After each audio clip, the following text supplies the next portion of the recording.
I'm about to get there. Okay, welcome everybody to Sunday morning at Course in Miracles.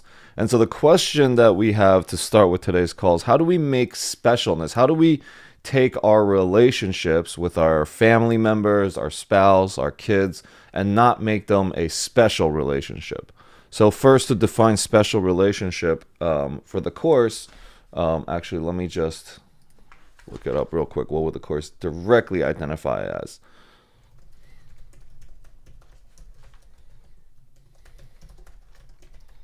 Could probably say it a little bit better. I don't need to paraphrase it.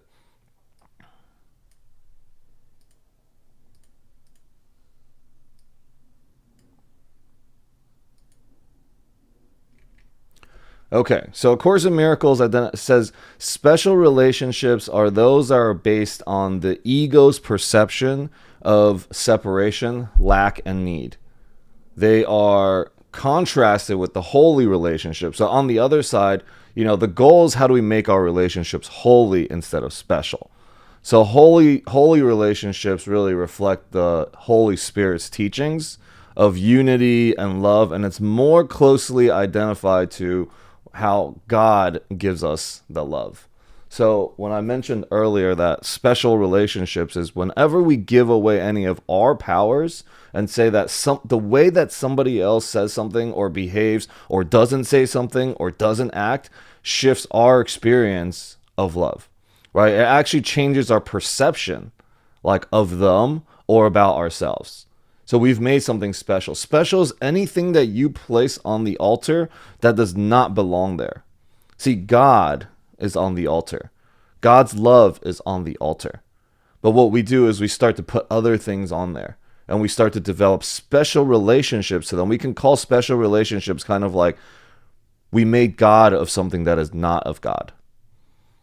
Okay, so like we actually created, the Course says that we look to others.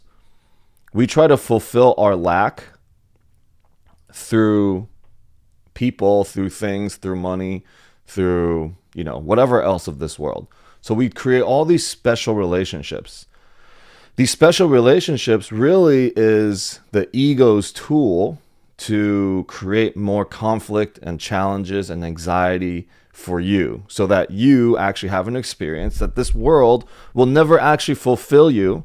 This world will give you just enough so that you don't ask the real question.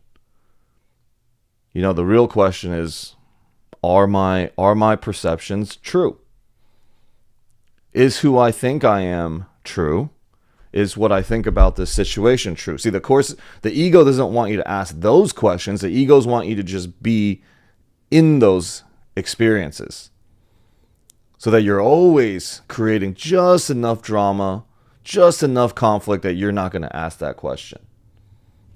So based on the Course is like, okay, well, you really have two teachers to listen from.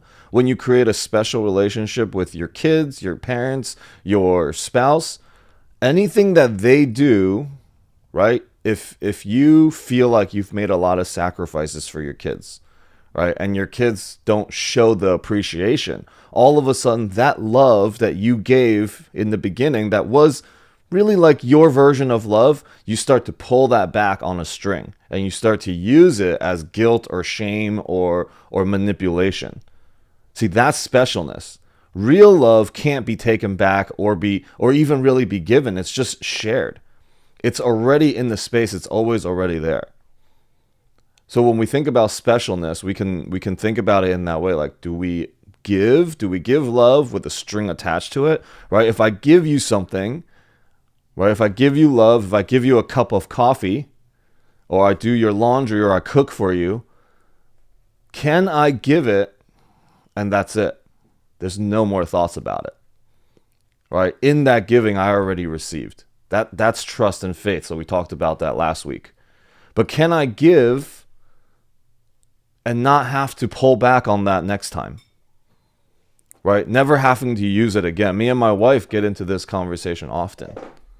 As I'm a, student teacher of A Course in Miracles, oftentimes we get into an argument or something, and I draw from the past of me doing something or not doing something, and use it as a way to justify what I'm saying or my position or defending myself.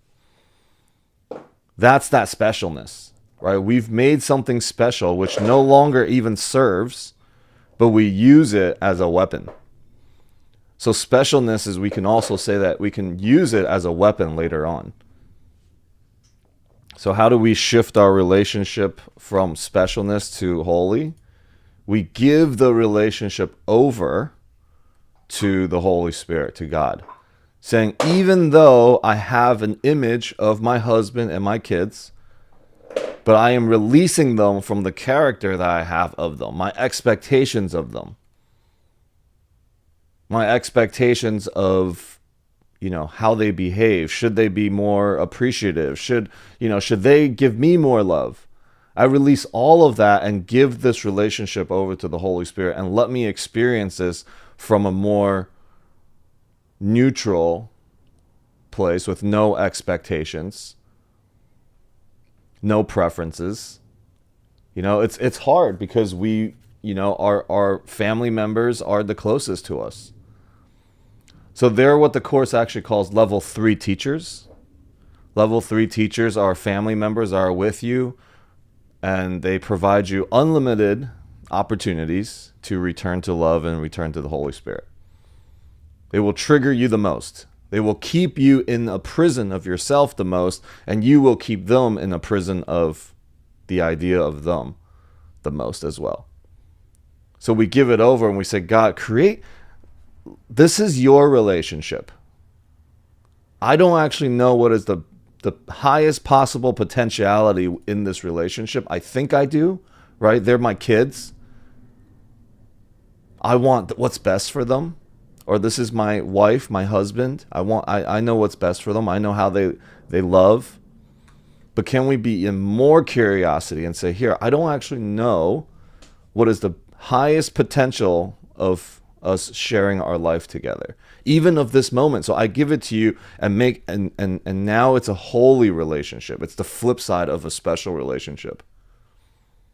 We allow miracles to show up, and miracles are shifting from a perception of fear to love. Or we can also say it's a shifting from a perception and a mindset of closed to open. Does that make sense too? Right? I'm open to the miracles. I'm open to letting go and being wrong about the way that I have it. Is that a possibility for me? So, it's a good question. A lot of people ask, how do I not have a special relationship with my kids and my parents and stuff? Well, you're going to have it, but what is it for? See, the Course always says, what is it for? What is the ego for? Right? What is all of it for? And if we use it as part of our awakening. Yeah. What was that? I said that's a brilliant way to explain it all. Thank you. Thanks. Okay, cool. So any other questions? And happy Sunday, everybody, for everyone that is joining right now. So the ego's way, let me just extend that a little bit more, because now, as we're in silence a little bit, I think about more things I can add to special relationships, right? So special relationship is also the ego's version of it's really like conditional love, right? We say unconditional love oftentimes, that's how we want to love, but conditional love is what special relationships really are. They're transactional, right? They're tit for tat. They're transactional ones. So, typically you give the love and you're looking for attention, you're looking for validation, you're looking for security, whatever it is you're looking for. It actually makes your relationships very fragile. So yeah. Okay, cool. Good morning. For those of you guys that are brand new to the Course, joining from any part of lives or here in Zoom, this is it. Wow, I'm kind of laggy. Are you guys seeing me laggy a little bit?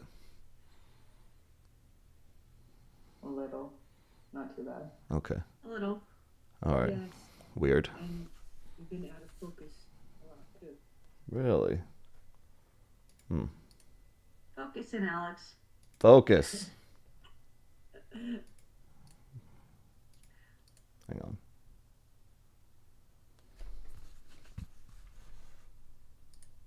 Okay, so the course is this. It's a book. This is just the cover. My cover fell off of my book, but it's pretty thick. It's like a three section book like this.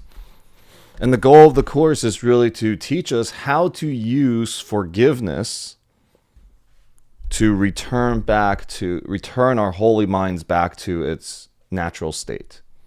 Okay, so it's about creating more peace in your life. It's about creating better relationships and, really helping us return to the truth of who we are. So the truth of who we are is really an extension of God, an extension of love. And so God and love has given us all the tools that we need to return to that state. 1 being the Holy Spirit, 2 being the course, 3 being words, and also 4, all of us with each other. Right? There are no accidents. Every single one of us is a piece of the puzzle, and as we look to each other, we begin to see that there is a larger picture. Every single person you'll ever meet, you can look on them and see a holy relationship. And that holy relationship returns your mind from a duality mind, from a separate mind, to whole, to a united mind, right? And when we think from a place where our minds are whole and not separate, we don't really see dangers in this world. We don't see separations. We don't see the division that happens. So the Course has a saying, projection makes perception, right? Oftentimes, what do? We things go certain ways and we perceive them, and then we feel like we experience as a result of how somebody shows up or a situation shows up in our lives. No? Right? It's like, well, this investment didn't really go my way. This conversation didn't really go my way. This person didn't behave the way that I want them to behave, and it dictates our experience. And the Course is like, well, you just have it upside down. If you want peace, you got to flip this upside down, which is to recognize that your experience comes from what you made real inside, that somebody could actually hurt you. Okay, ultimately, nothing can hurt you. You are perfect, whole, and complete. And the fact that you think you are lacking and that anything is lacking in your life, you project that back out into the world to reinforce that, you see, these things actually can hurt me. I lack those things. That's why I am not happy right now. If I had those things, then I would be happy. But does that actually work? No, not really, because we find the love of our life and we still get into arguments and fights with them. We're not like, yes, I got the love of my life, and we're just blissed out forever. Or we say, if I just made, $10 million, then I will be happy forever. And then we get to whatever number that is for us, and we still find more conflicts. And then you have this like, more money, more problems, more money, more responsibilities. And we just continue to find problems because wherever we go, our wrong thinking goes with us. But the flip side is true, is that wherever we go, God also goes with us. So if you can just take all of it and give it over and just say, I don't really know what to do with all this. What am I to do with all this $10 million? What am I going to do with the love of my life? What is all this for? And from that place of curiosity, and you have to be genuine and authentic about it, right? It's not just like, God, tell me what is it for, and then look for an answer that you want and don't accept the ones that you don't want. You just give it all up and allow it to come to you. And when those things come, because it might come as in like somebody comes into your life and they're, maybe their project or something is amazing. It's like, wow, this is a life-changing thing. And then you know what you get to do with your money or your relationships or resources, stuff like that. That's why it's so important. We were talking about the development of trust last week. The development of trust is the entire game. It's just about us getting to a state that we are finally ready to give everything over to the Holy Spirit and God. We can do it willingly, or we can go through massive pain and suffering and then give it up. Either way, you're going to willingly give it up. But you can do it joyfully, or you can do it through a lot of pain. Right? And that's why we often see people that hit rock bottom find God and find Jesus. You can do it willfully now and joyfully, or you can wait till everything that you've made special falls. And then you're like, God, I don't really know. I thought that was going to make me happy. No, it didn't. I thought this was going to make me happy. No, it didn't. All my special relationships never really worked. Right? And we can just think to anything that this week that agitated us. Whatever agitated us this week, we can start to look, where did I make something special right there? Where did I make being right about something? When you are trying to be right about something, for sure you are making it special, whatever that is. It could be yourself. It could be your body. It could be your beliefs. And the Course says, none of those things, they're all perspectives. So allow yourself and have the willingness to be wrong about it. It's a practice to be open. If you develop trust, right? The development of trust is that God has all of this handled. Doesn't matter who becomes the president. Doesn't matter who comes into your life or who, what people are doing in the world. God's the one running the show here, not you. So why are you losing your shit over it? Right? We get upset for things that we have zero control over, and it's just an attack on other people's perspectives, which their perspective, they have the same right that you have on whatever opinions you have. Just know that they're all not the truth. If you can begin to see that your perspective and your opinions, it's simply designed to show you where you don't have peace. That's all they're for. Where do I not have peace? That's where I'm going to look. Everything else, okay? Everything else is, if we can allow that for ourselves, we will not be affected as much by other people's perspectives and opinions. What other people say about any topic, about you, right? Because oftentimes what it comes down to is we feel like there's an attack on us. That's why we react. Even though it's just a difference of opinion. We feel like it's an attack on us. So, great. Thank you for starting the whole conversation about specialness. And I'll open it up for more thoughts. If anybody has any thoughts about this, please feel free to jump in. I do. Yeah. Yesterday, I was in Florida and visiting my kids, and I've had like a tumultuous relationship with my former, and I've been doing so good at like having like minimal contact and not, getting upset. And in my daughter's iPad, something happened to it, and off the plane, I was just like 11 o'clock. She's calling me, and I'm like, okay, get it fixed. I'll pay for it. And long story short, I just 1 second I got triggered. She said something, and I let it all out. And what she said about God being in control and God being love, I was not love, And what it creates always, it's like I could kick myself because what it creates is exactly what I don't want. So, like when you said that, God is, I believe that, I'm high on God. I love God. And it's true. It's like, where could I have just been love and not gone through that whole series of things? Yeah. It's so funny because right? How often, we all know this, that when we challenge and we attack things and we lose our peace, we create exactly what we don't want. When we think about what we don't want and we put our energy towards what we don't want, we end up creating what we don't want.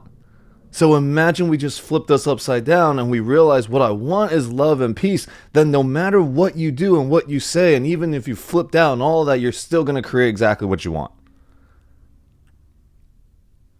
That's why it's so important for us to use all the triggers to teach us that love and peace is exactly what I want. Because we don't know that. We forget that. We think what we really want is to be right. And then we get more of what we don't want. And we're like, shit, where did I go wrong? But you just forgot that peace and love is what you want. If you really remember peace and love was what you want, that means even if you were trying to be right in the moment and you remember, oh, wait, I want peace and love, you can shift that and that conversation will change. And you being open to being wrong about that actually creates more love in the relationship right there. Opens them up to be like, oh, maybe I don't need to be right about it. You know, and so this love, right? But this love we're actually afraid of love. See, the Course actually says, one, we're afraid of love, and two, we don't think we deserve it. And that's why we keep creating all these problems for ourselves. And so I opened up A Year of Miracles with Marianne, and actually perfect line. It says that love is not my weakness, but my strength. Sometimes I feel that if I'm loving, vulnerable, and energetically unguarded, others will take advantage of me. In fact, it's my love and defenselessness that provides me with divine protection. My love attracts my greater good. Love gives me strength. It guides me to clearer thinking, more meaningful reflections, a kinder way of being, and a more attractive personality. It opens me to a creative flow. It is the key to my success in life and the source of my inspiration. Love is the power of God flowing through me. It is my privilege in life to channel His power for the good of the entire world. With every thought I think, I have the opportunity to extend the force that blesses all things. I am grateful and humble before His power within me. So, just how often do we feel scared about something? You know, I have this super great idea right now. It's a reality show for pickleball. I'm going to unite the entire pickleball community, and we have conversations that we're going to have with the MLP, and we're going to create the NFL of pickleball with a reality show, like what The Ultimate Fighter did for the UFC, what Drive to Survive did for Formula One, right? And you know, people are like, well, you signing NDAs with anyone that you share this with? I'm like, NDA, schmenDA. You know, I'm not scared that it's going to be stolen or whatever. You know, great, somebody else do it. Awesome, have fun. So yeah, love is not my weakness, it's my strength. So the willingness to be open, to share. This is what's going to bring the right people together. You know, and I brought, and there's amazing people coming together for this, and we're masterminding this right now. We have Emmy Award winning, reality show writers and producers. We have 30 for 30 for ESPN producer, and we have a lot that's happening to make this happen. You know, and I'm just excited about it. And I want more people to know that this is what I'm up to. You know, and even in our partnerships with each other in there, it's very, you know, we will, of course, draw up a partnership contract agreement, right? But we do it all from a place not like we're scared that we're going to get screwed over by each other, but that we just really want to, you know, create some structure and make this whole thing loving. So that's what I bring, A Course in Miracles. Bring all of that to all the businesses I do, with no exception. And so that's my area in which I'm also using A Course in Miracles. Then you guys everyone here can look to your own lives. Where do you feel not trusting? You know, I had one of my friends, she is creating this app, and she's got this awesome idea. And she was like, Alex, I feel like I really want to share with you, but I just, like I see what you do and I want to trust and share with you. It's just like great idea, but I haven't been able to share with anyone. And this was like 6 months ago. And I was like, yeah, sure, it's cool. You don't have to share with me, but what do you need? She's like, I need some app developers, whatever. I made the connections and all that. And as I'm sharing my ideas openly, she like 6 months later finally decides, okay, I think I'm ready to share with you because I'm not getting any traction anywhere. And I've been hearing what you're saying about sharing is to grow the idea. Right? If we don't share it, it just dies. And so she finally shared it, and it was like a breakthrough moment for her and trust. Like, where do we all have that? Right? It could be very small somewhere in our lives, or it could be really big. Okay, go ahead, Michelle. Hi there. Hope you're doing well. That thing about like you're going to do business in a certain way, like and trust, but when you get burned and you know that there are people out there Mm-hmm. that are,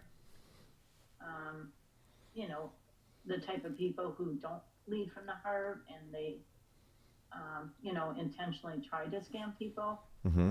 why do you want to put yourself at risk? Like, how do you get that hurdle? I mean, I think, I've been talking about this contractor that, just has gone south on us. And, it's like I have always been the one where I come from. I trust but inspect, I guess. Mm-hmm. But I do always, like, I feel like lead where, people are all good and, like, I don't come at things, at least I don't believe, in a way where, oh, that person's out to screw me. I'm kind of saying, okay, this is what they're going through. I don't know.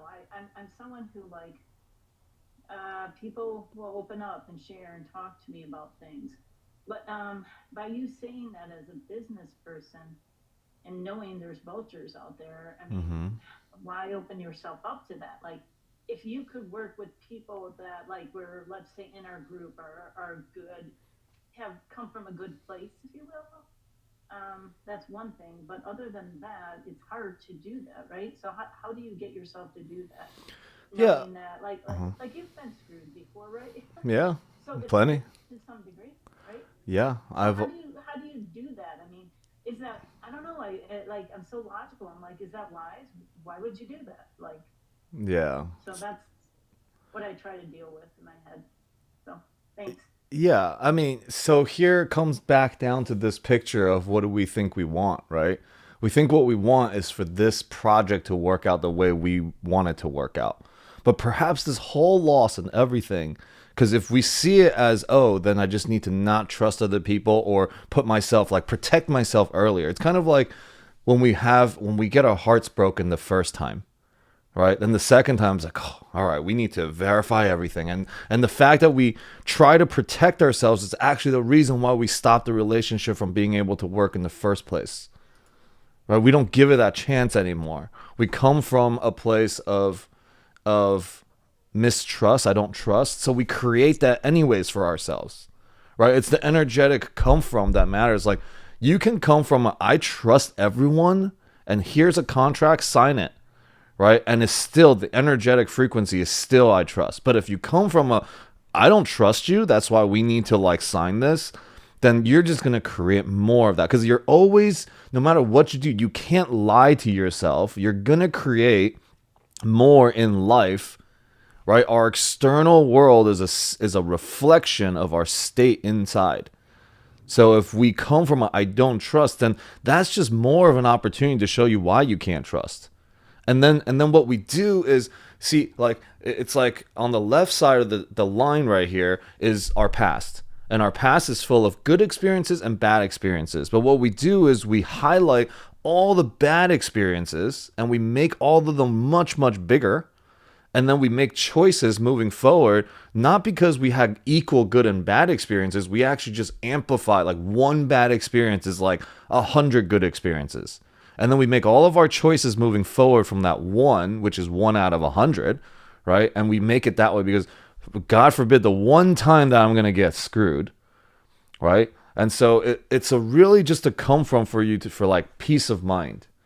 Like I go back to thinking just like if I thought about my fourth, fifth, sixth relationship from a place of like my first one. So when I got my heart broken the first time, my next four relationships didn't work out because that trust just wasn't there. I wasn't willing to open my heart. We needed lots of different things to get through, right, for that to happen.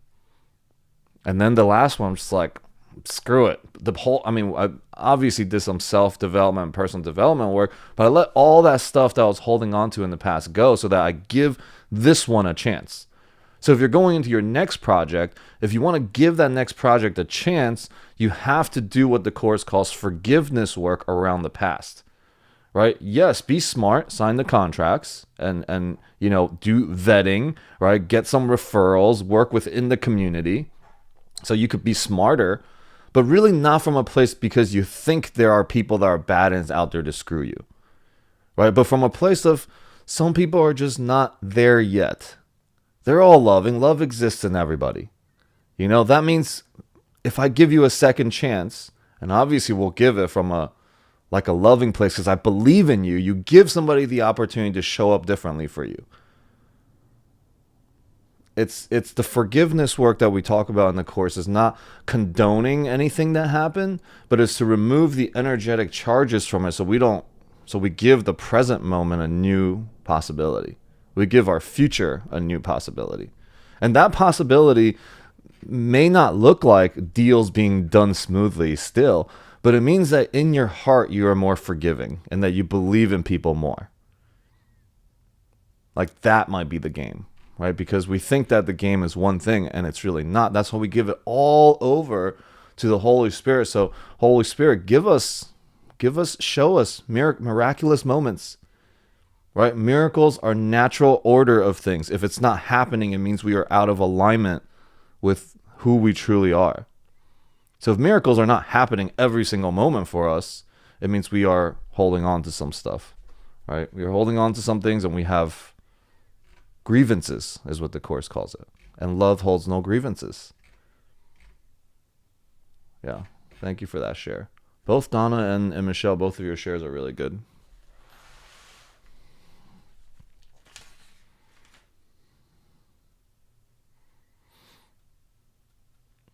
So, love puts sticky notes inside my A Course of Miracles books in random places. And in our section today that we're reading, section 9, chapter 4, it just so happens that there's a sticky note on the second page that says, "You deserve to be taken care of in a romantic, magical, and mindful way." Oh, where's my phone? Take a picture of it. It's telling you to send that to your wife. I'm doing it. Yeah. So, what else? What other thoughts we got? What else feels real and what else feels alive for you guys this week? Go ahead, Rachel. Michelle, you have to have an open mind, really, and just walk through those people. Like, just pretend like they don't exist in your life. Like, put them out of your sight. And then just walk this, like, path that you're on. And just find your people. Find the people that believe in you. Does that make sense? I'm sorry. Yes. See, It does. Evil people. I hate to say evil, but the people that don't give a crap about anybody but themselves. You're gonna find those people in the world, but you have to look past them. Pretend like they're not there. You're just looking through them. Yeah, you can do that, but also just remember they are your brothers and they are your sisters, right? So don't let them enroll you into not giving a crap about people, but you enroll them into giving a crap about people by giving a crap about them. That's the funny thing about me is, we don't all know each other that well, but I really do come from a place like in my family that people are always like, you're naive, you're too Pollyanna, you think everyone's good, there are truly evil people. And, don't let, you let people take advantage of you. Like that's things. So I guess things that I'm saying is like people are like, that's so endearing about you, you accept people, you look at the good in them, but then you were saying, Alex, then I had this with this person and things were going well, and then they head south, and again, I am trying to put myself in his shoes or whatever. Yes, and I know, for right now, I have to deal with him just to get something done. But I guess how sometimes you think something and then you find evidence to support it. Well, in this situation, the evidence is, yeah, you know what, I should have did more due diligence or something.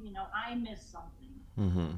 But yeah, I know I'll move through it. It's just it's just trying to maybe come from where they're at and trying to think about you know where this particular person is and if they're struggling or something like that. I don't know. So, Yeah. but thank you for those thoughts. Yeah. And it's like, you want to create win-win situations and make sure that you're not feeling like you're sacrificing. Right? So sacrificing is never going to work because you're going to feel resentment from being like, "Oh, well, I have to be the bigger person." If you see that as a sacrifice, there's going to be resentment from it. But you can also see it from like, I am going to accommodate, right? So accommodation is like, yeah, we're both going to get to where we want, but I will accommodate right now, like keeping the what we want together at the highest, which is really us both awakening to a higher level of consciousness so that we may do things in integrity, so we may not screw each other over and all of that. So we can definitely want that. And I think there's always a solution for everything. And for me, I just really try to look for the things that I could be grateful for in there. I look for so that I can be so grateful that whatever they do that could seem like screwing me, like, okay, well, thank you for all of that.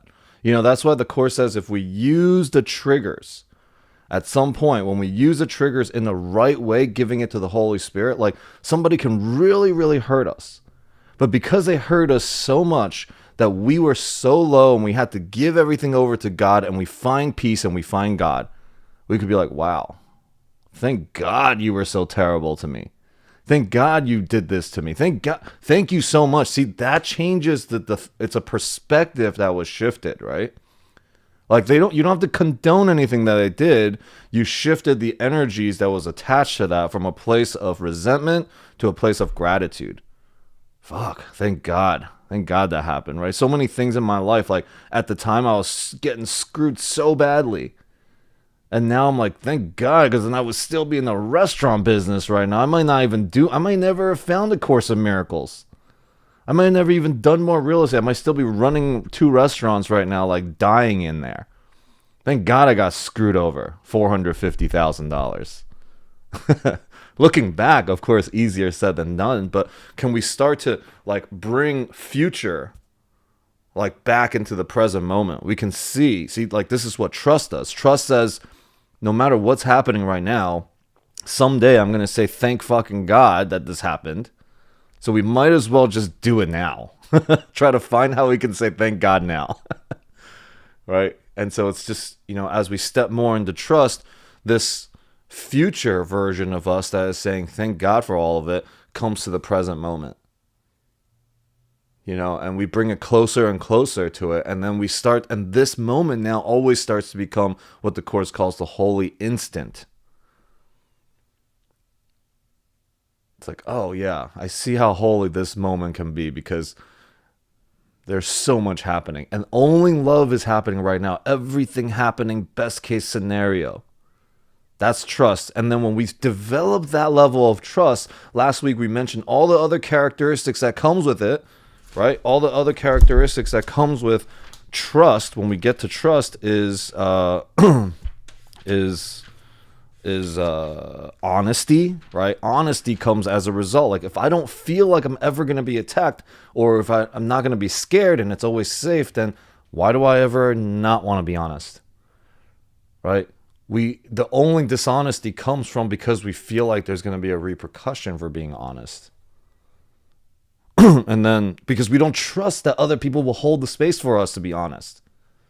So then the trust comes again. It's like, well, only God needs to have that with me, right? So, so honesty comes, tolerance comes, gentleness comes, joy comes, defenselessness, generosity, patience, faithfulness, open-mindedness. All of that comes as a package. We don't need to work on any of these things separately. They come as a package when you buy trust. When you buy trust, all of these things come with it as a bonus. But what happens a lot of times is we're trying to work on tolerance. We're trying to work on joy. We're trying to work on, patience and generosity. But if there's no trust, all of those things rest on sticks and they're going to collapse very fast. Your level of generosity rests on twigs. The moment someone does something, that thing just collapses. I'm no longer going to be generous anymore. Right? Someone screws me over. I'm no longer going to be generous. My patience. I thought I had great patience, but you know what? Small things happen. Boom, collapse. Right? We are all very capable of going into crazy rage. Crazy rage. Like with just a snap of a twig. A couple things don't go our way. We can literally go into crazy rage. That's why we have to develop this intimate spiritual relationship with the Holy Spirit and God so that none of those things, because those twigs are just all gone. We realize that those snapping of those sticks and twigs are just showing me, where do I get to reinforce this? I'm not blaming the twigs or the sticks. I'm just looking to reinforce my generosity and my trust and my patience. I'm never going to lose it because I trust. So all I'm doing is just reinforcing these things. Make sense? Awesome. Janice.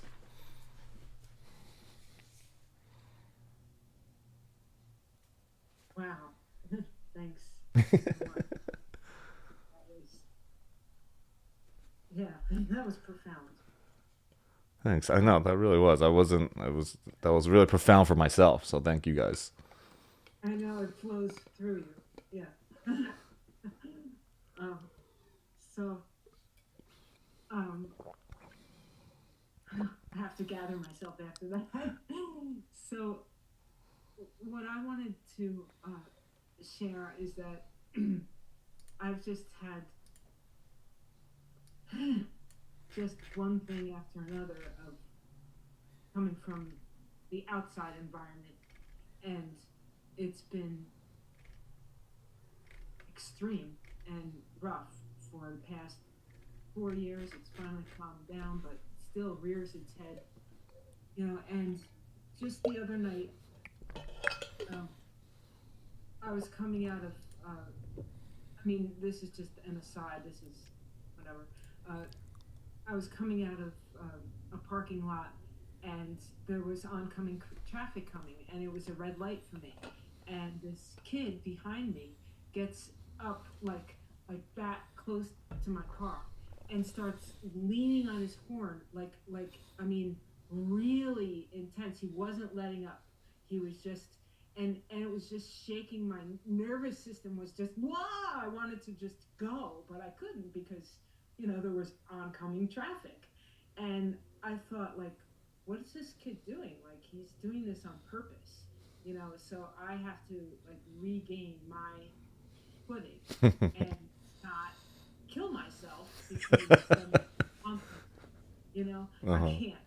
So I have to also realize that this is a kid and there's a car full of kids in there. Mm-hmm. So they have their own mindset. I did too. When I was a kid, I was not the greatest person, So I try to think of it that way. Who who am I and who was I, and have I ever done that, or have I ever even been close to that, whatever it is, and just try to remember that. It doesn't always snap me out of it completely, but I think that it brings me back enough to say, okay, they are just people, because that trust thing has definitely been a difficult thing for me. Yeah. And but I also feel that I've been working on for the past, actually, I think it was like this human resonance I used to play all the time and have like, I think that's what it was. It was like these different resonances. And one of them was for protection, right? And I think it was like the lowest frequency. And it said on there that it will bring all your defenses down. That this frequency would bring all all your defenses down. And I thought at the time, that's insane. Why would I want to do that? You know, I want my defenses up. You know, I don't want to be, you know, harmed from anyone. I don't trust, you know, and so I would have to work with that thought for a long time, and I still do. You know, I think I'm better at it for sure now Yeah. than I was. But it sounds to me like that is a big part of what this is talking about as well. Is just part of it is letting your defenses down instead of keeping them up.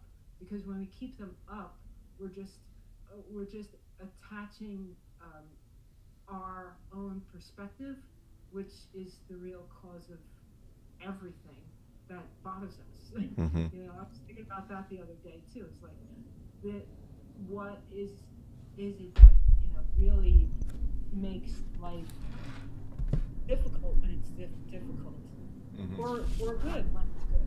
You know, it is perspective. Yeah. And so, to which one are you going to attach? Mm-hmm. And yeah, Yeah. that's Thank you. Thank you for sharing that. All right, Brooke. So, you know, I was, there's a part in the course that says, you know, our suffering and our pain and the separation really came when the Son of God forgot to laugh. Right? That what that means is we took these things too serious. Everything that we hold on to, like if we can't laugh about it, then there's some healing to do around it. Okay? We have attachment to something if we cannot laugh about it. So, for example, like I grew up I was just talking to Nick, my protege, the other day or yesterday. Like the way I was brought up, I'm pretty like my whole family. It was a split. You know, I was brought up half Catholic, half Buddhist. There was always internal conflict inside me.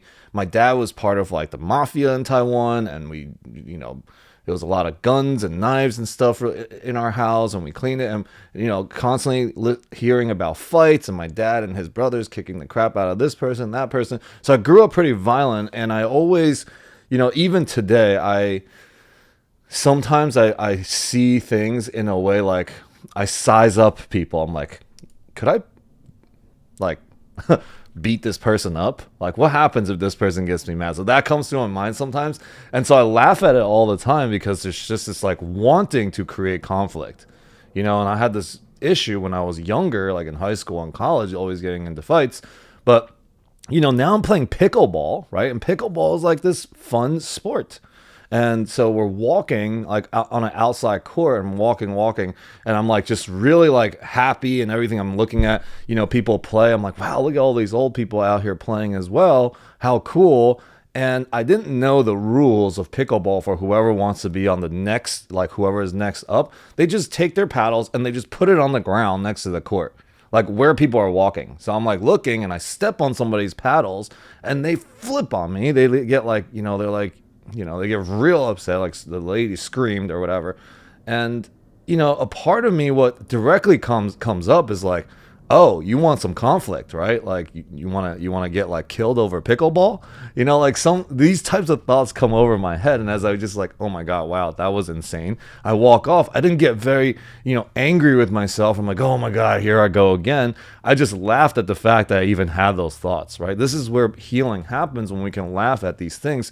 We have to extend the compassion to others, as you were saying, Janice, to those kids, but also to ourselves. You know, because I'm like, man, imagine I get into a crazy fight and I beat somebody up on a pickleball court. And I'm over here talking and teaching A Course in Miracles, and I got my 18-year-old kid protege with me. Like, what? I could be really hard on myself, you know, or I could be very righteous about everything at that point. So if you don't laugh at it, it becomes too serious, and then you have to defend what's serious And then it just turns into this whole illusion. You just created a whole bunch of trauma. I could have created a whole bunch of drama for myself, right? And then like people are like, dude, should you even be talking about A Course in Miracles when you are so righteous about what you did, right? But like this, it's all about being able to take everything and not judge it. That's the Course, and to feel open and vulnerable enough, like to create the space, not just in our call, but in our world where we can share things like that. This is how trauma and pain and stuff gets shared and released back out into the world, right? What we have in the world is that there's so much judgment. So when each one of us individually judges, this is what we're creating more into the collective, which is we don't allow other people to share and actually get to laugh at their insanity. So when they hold it in and they're afraid of the world, it comes out sideways and it starts becoming like very dark, right? And the evil, it's like, well, if people don't care about me, then why should I care about them? Then screwing them over becomes justified. And at some point, killing somebody becomes justified. And then at some point, trafficking humans becomes justified, right? So like, this is the work that we're doing here, is to create a safe container for each other, then taking this out to our family and our friends and impacting our coworkers, and we're impacting more people. And we get to, we're starting here, and there's many, many groups in the world starting here, but the world is constantly in this physical world is in this like two different thinkings. You either believe that sometimes there's love and sometimes there's not, right? Most of us can get down with that one. But can we all be like, there's nothing else but love? That one we can't get down with, because the ego's like, wait, then where do I go if there's no conflict? If everything is just love, then where do I go? Right? And that's the game that we get to decide, for ourselves, which side that are we playing on? Not that there's actually a side, okay? It's just which perspective. Remember, even the two sides. That's why the Course says, yes, there's right perspective and there's wrong perspective. But both perspectives are still an illusion because they are only one. There's only one. You're choosing one to create peace, and the other one creates conflict. Both are paths that will ultimately lead to heaven at the end. But how do you want to live your life? Zero judgments if you want to choose hardship and conflict everywhere along the way. Also, no judgment if you want to just have joy and have peace all the way through. That's what's up to us. That's free will. Free will is not that we get to determine what love is, or what God is, or who we even are. Free will is just our decision of which path we want to walk on. It's fine. One just has more shit on it and the other one has less. And when I say one has more shit and one has less, it doesn't mean the less is the right perspective either. It's just all of a sudden we have a different relationship to what shit even is. So anyways, goes very deep. That's the Course right there. And and we get to choose. And we have all the little things, all the toys in our lives to show us, to give us an opportunity to play the game of forgiveness and A Course in Miracles in it. Every moment presents us something to do and to play with. Cool. So what else? Then I do want to read this section, because this section is so amazing, because Love left me a beautiful note in this section. So, I didn't actually get a chance to read it before this call. I'm excited. It's been a minute. Any thoughts before we start? Okay, cool. A reminder for when we go into readings for A Course in Miracles is to let go of everything we've talked about. All the analyzing and trying to understand and putting it back into your life, and then looking at your life. Wait, am I doing this the right way or the wrong way? We take all of that and we put it aside for now. And for the next 10 minutes, let's just allow nothingness to be in our mind and just simply let the transmissions of these words touch the parts that it's touching, or it's going to touch, or the thoughts that's going to come. Okay, so chapter 9, section 4 is called The Holy Spirit's Plan of Forgiveness. Atonement.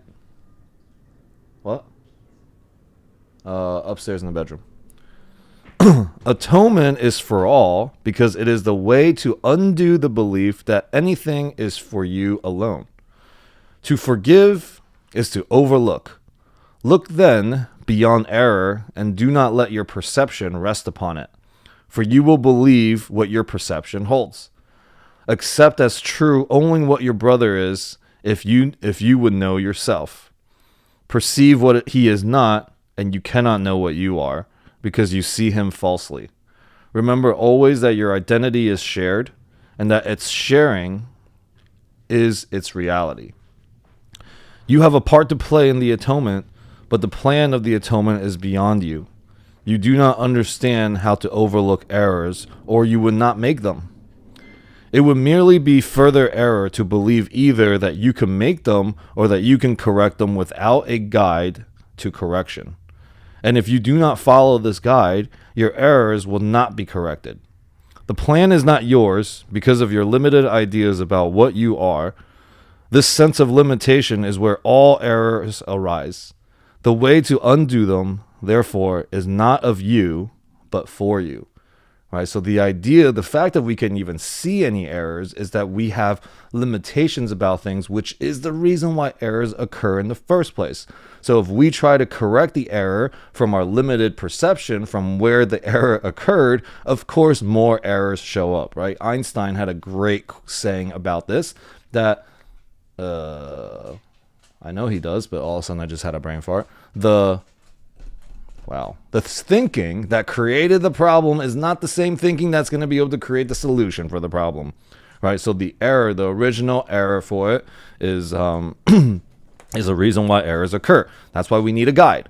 So great. Now that we've realized, no, I can't do this on my own. How many errors do we try to correct on our own? That's the insanity of this whole thing. The atonement is a lesson in sharing, which is given you because you have forgotten how to do it. The Holy Spirit merely reminds you of the natural use of your abilities by reinterpreting the ability to attack into the ability to share. He translates what you have made into what God created. So God only created sharing and extension. You have turned sharing into an attack somehow. That's why you cannot correct the error, because you end up wanting to attack the error. If you would accomplish this through him, you cannot look on your abilities through the eyes of the ego, or you will judge them as it does. All their harmlessness lies in the ego's judgment. All their helpfulness lies in the judgment of the Holy Spirit. The ego, too, has a plan of forgiveness because you are asking for one, though not of the right teacher. The ego's plan, of course, makes no sense and will not work. By following its plan, you will merely place yourself in an impossible situation to which the ego always leads you. Ego's model is seek but do not find. So every solution that the ego gives to you runs into a dead end, and it always leads you to something that is impossible. The ego's plan is to have you see error clearly first, and then overlook it. Yet how can you overlook what you have made real? By seeing it clearly, you have made it real and cannot overlook it. So when you look at an error, see, the ego says, look at the error, find all the things wrong with it. Okay, make sure that you make it so real to you, and then we're going to overlook it. And so that's an impossible situation. See, when we try to work on our past traumas and the dark sides of things, and let's make this really real. Okay, this is real in your life, super real. Now hold it there, and then we're going to just overlook it, and hopefully later on you're going to probably go back to it because it's real. And you'll be like, oh shit, what happened? Why is this trauma still with me? Why am I not laughing about it yet? Why is it still so serious? Right? Because you made it super real. Whether it's an abandonment or neglect or heartbreak or whatever it is, right? You look to the error. The ego's like, look to it, make it real, then overlook it.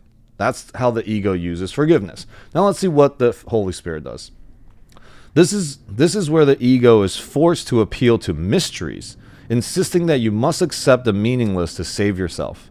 Many have tried to do this in my name, forgetting that my words make perfect sense because they come from God. They are as sensible now as they ever were, because they speak of the ideas that are eternal.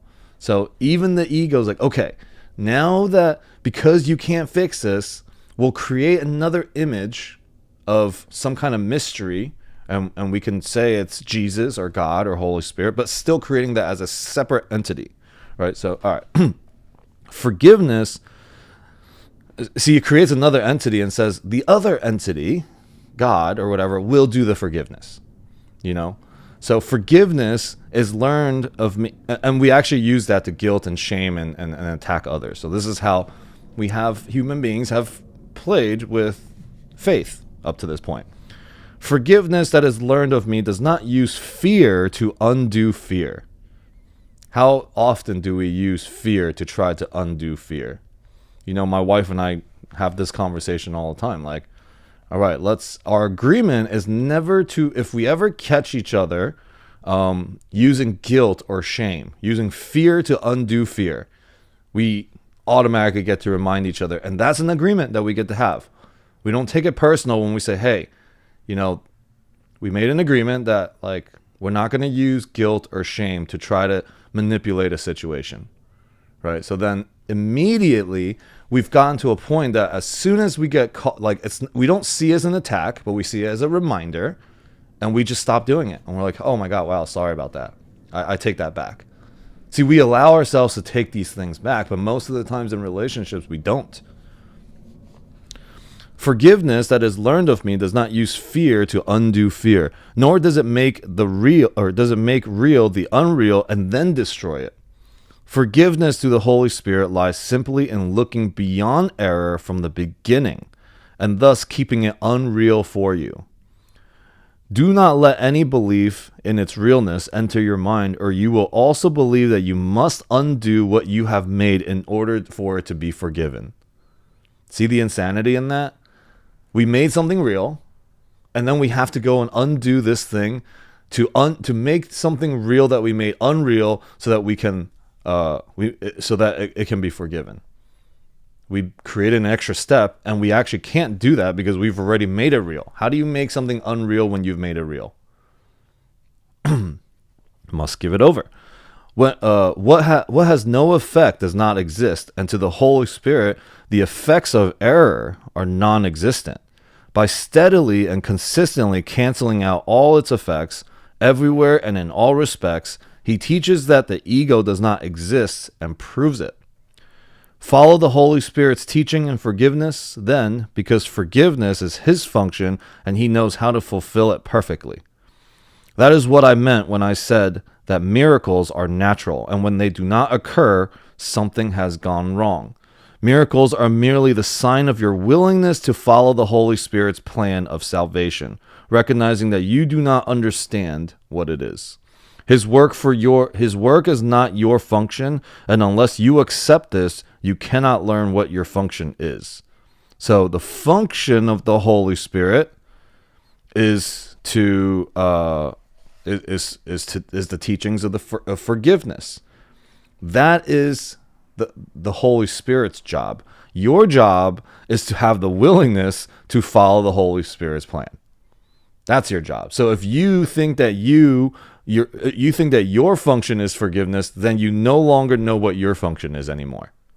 Does that make sense? The Course puts it so simple. It was like, yeah, look, your job is just to give it up. Is not to take what's not yours and make it yours.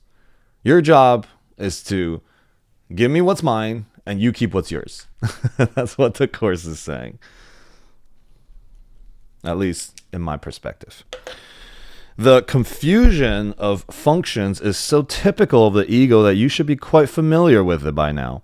The ego believes that all functions belong to it, even though it has no idea what they are. This is more than mere confusion. So the ego's like, all functions belong to us. We have all the power. We know. It is a particularly dangerous combination of grandiosity and confusion that makes the ego likely to attack anyone and anything for no reason at all. Almost there. This is exactly what the ego does. It is unpredictable in its responses because it has no idea what it perceives. If you have no idea what is happening, how appropriately can you expect to react? You might ask yourself, regardless of how you may account for the reaction, whether its unpredictability places the ego in a sound position as your guide. Let me repeat that the ego's qualifications as a guide are singularly unfortunate, and that it is a remarkably poor choice as a teacher of salvation. Anyone who elects a totally insane guide must be totally insane himself. Nor is it true that you do not realize that the guide is insane. You realize it because I realize it, and you have judged it by the same standard I have. Hold on, let me move this sticky note. The ego literally lives on borrowed time, and its days are numbered. Do not fear the last judgment, but welcome it, and do not wait for the ego's time, for the ego's time is borrowed from your eternity. This is the second coming that was made for you as the first was created. The second coming is merely the return of sense. Can this possibly be fearful? What can be fearful but fantasy? And who turns to fantasy unless he despairs of finding satisfaction in reality? Yet it is certain that you will never find satisfaction in fantasy, so that your own hope is to change your mind about reality. Only if the decision that reality is fearful is wrong can God be right. And I assure you that God is right. Be glad that you have been wrong, but this was only because you did not know who you were. Had you known, you could no more have been wrong than God can. The impossible can happen only in fantasy. When you search for reality in fantasies, you will not find it. The symbols of fantasy are of the ego, and of these you will find many. But do not look for meaning in them. They have no more meaning than the fantasies in which they are woven. Fairy tales can be pleasant or fearful, but no one calls them true. Oh, that's a good one. Fairy tales can be pleasant or fearful, but no one calls them true. Children may believe them, and so for a while the tales are true for them. Yet when reality dawns, the fantasies are gone. Reality has not gone in the meanwhile. The second coming is the awareness of reality, not its return. Behold, my child, reality is here. It belongs to you and me and God, and is perfectly satisfying to us all. Only this awareness heals because it is the awareness of truth. Wow. Dope chapter, dope section. The Holy Spirit's plan of forgiveness. See, forgiveness for the Holy Spirit is simply to bring us back to our awareness of reality. We've been living in fantasy for such a long time. And yeah. Fantasies can be pleasant or they can be fearful, as is our world, could be pleasant or fearful, but no one calls it the truth. Right? So same thing for us. So the second coming is the realization, the awakening for all of us to realize, oh, reality with a capital R has always been here, and we've just been playing with fairy tales. So that's also part of the development of trust, is to get to that point that it's coming. Right? We are all returning. And so in that, we can rest all of our restlessness. We can rest all of our restlessness. I don't even know if that made any sense, but sounds good. Thoughts? We got a little bit of time. Wow, lots of messages. Hold on, let me read all this.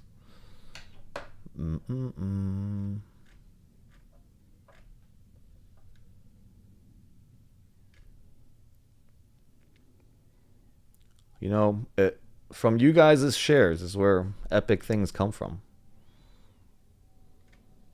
So feel free.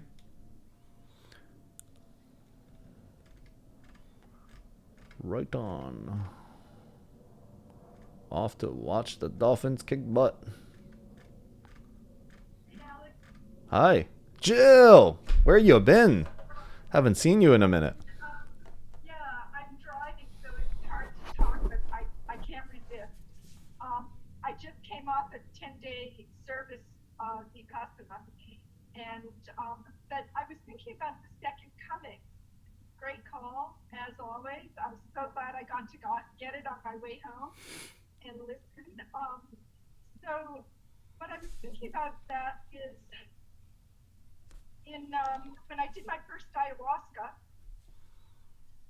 in 2016, I think it was, and I had this revelation about every time I open my mouth, it's my ego speaking. And what the second coming, what we're talking about, what the chapter was talking about right now, occurs to me that that ego, getting rid of that ego, that crucifixion of the ego, for no better word, at the moment, is the second coming. And so that was just the revelation as you were reading that I had while I was driving. But great call. Thank you. Good to have you back. Thank you so much. Yeah, it's great. I had a fabulous in Vipassana, we do a lot of loving kindness. The last meditation we do is on loving kindness. And the other thought I had was the conversation we were having just now also about forgiveness. And that I think that oftentimes I am thinking that mostly that I have to forgive myself.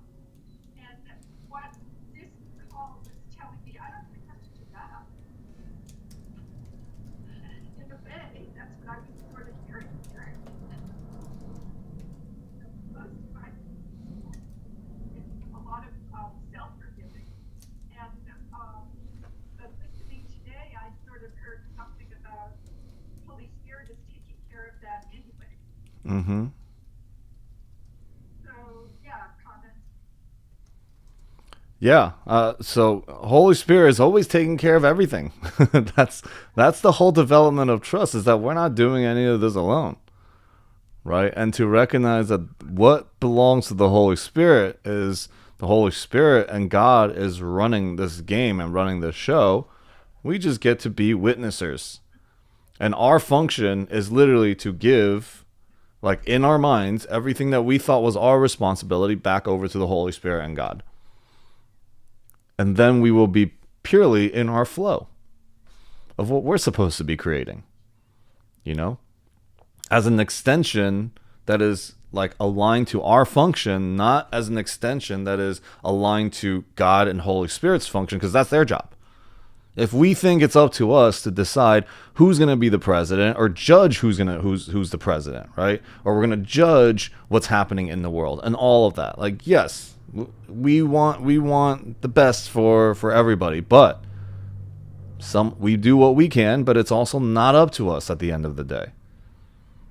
You know, so know that God plays a part in every single person and every decision and every little tiny thing that was created from a little ant, right? Outside walking around to who the president of the United States is.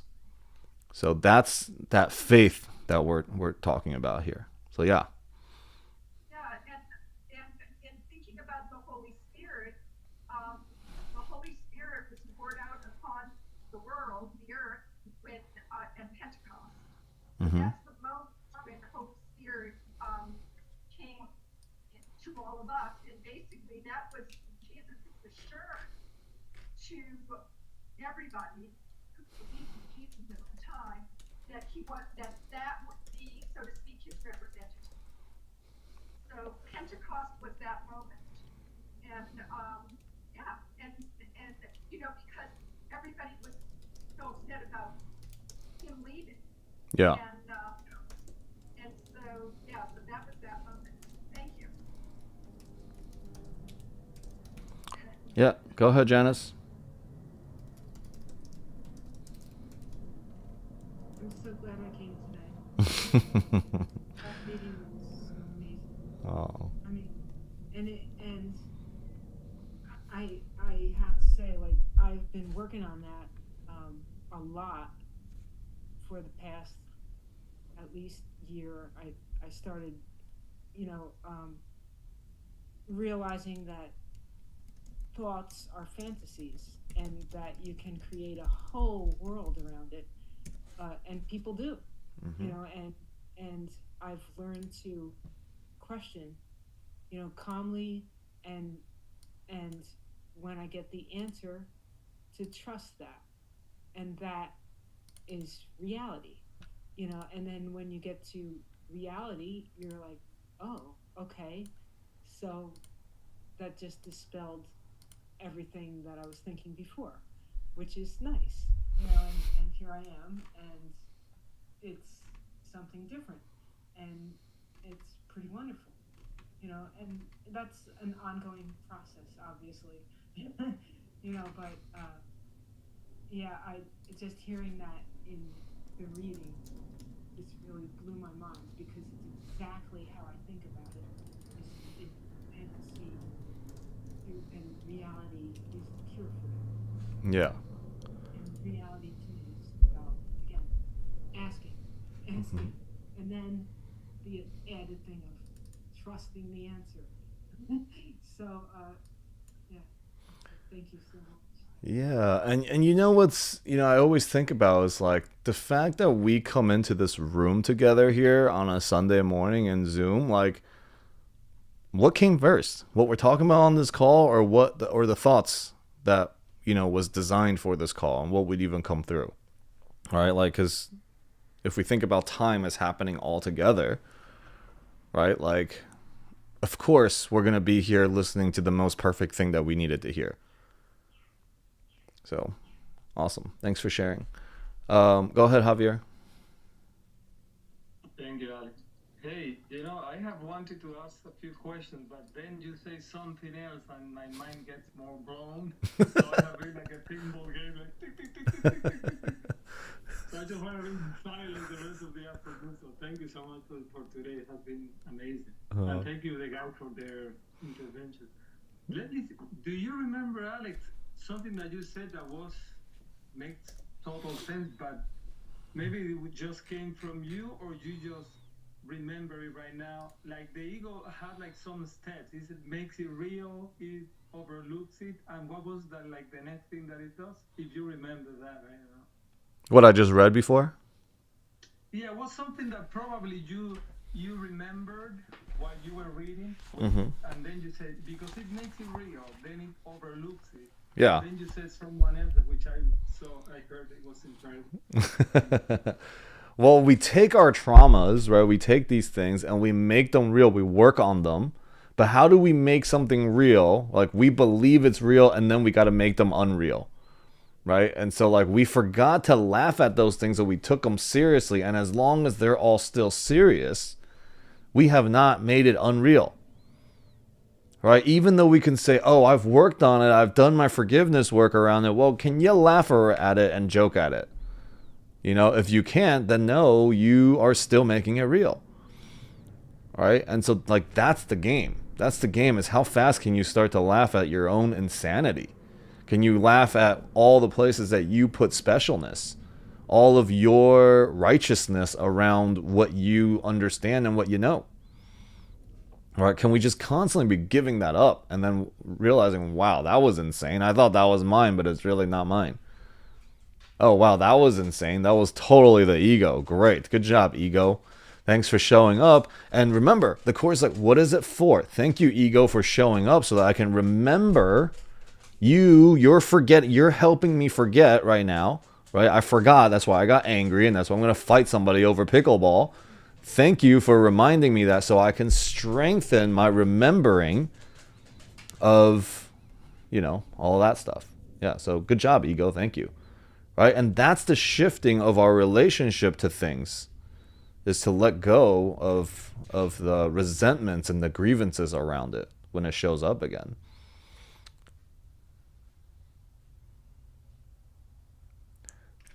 Yeah, I don't know. I think that's what I said. You know, some things just come and then they just go, and you know, but it's recorded, so you can go find it. It's very hard for me to go watch recordings because, yeah, you can find it again. So Test Novas, I thought it was make it real and then overlook it to make us come back to it again. I don't know, something like that. Working on having the same compassion allows you big will. Yeah, I mean, look at, we made that funny, right? Because, you know, Test Nova, like sometimes when you get into the loop, right, you just kind of stare at a wall and try to like figure it out. But now it's funny. In the beginning, it might have not been funny because you were not having a good time with it. You had, you know, sadness and pain attached to that. And now it's like, wow, that was funny. It's hilarious. Here I go again. Right? So this is how healing works. Like all of our pains and sufferings, we can take it to heal ourselves in other areas too, just by starting to, can I laugh at it? But to laugh at it also, like think about how you can heal other people. You can laugh at it for them so that they feel like, oh, it's okay to laugh at it. Right? And you got to meet them where they're at. You're not going to laugh at it because sometimes laughing at it could be seen as an attack, and then they go deeper into their shell. Right? So in a way that's inviting. Yeah, Alex, and you know, you were talking about the pickup ball experience, and I related to that because I grew up in an environment that everybody was super like cool and happy, but we fought so easy. And I remember that me having a lot of fantasy about how I smacked someone while playing basketball, and you know, at some point you realize that the anger gives you a lot of energy, but as you said, which was one of the incredible things of the 1,000 of incredible things said today. You know, when you laugh about it is when you win the game, you know, because you get the anger and everybody's super angry, but when you laugh, when you are able to get the energy from the anger and then you laugh about it, you really win the game. So thank you again. Yeah. I bought a pickleball racket and have yet to use it. Pickleball is the new thing, guys. This is it. Pickleball is the future. Pickleball is A Course in Miracles. Why is that? What is the pickleball anyway? No, I don't know. I just, you know, A Course in Miracles is in everything, so. Seriously, pickleball is a game, right? Like you guys are playing. Yeah, it's like ping pong meets tennis. Okay. Yeah. All right. Well, we got 2 more minutes. Does anybody want to just kind of share anything else before we head out into the fantasy world?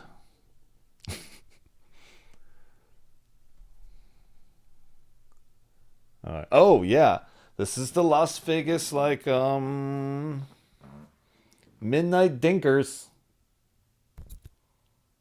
I don't drink, but I do dink.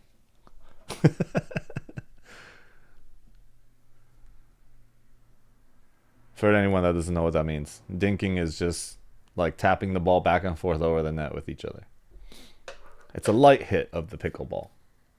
I was just going to ask that. Yeah. And I'm guessing it's open all night or something? It's midnight?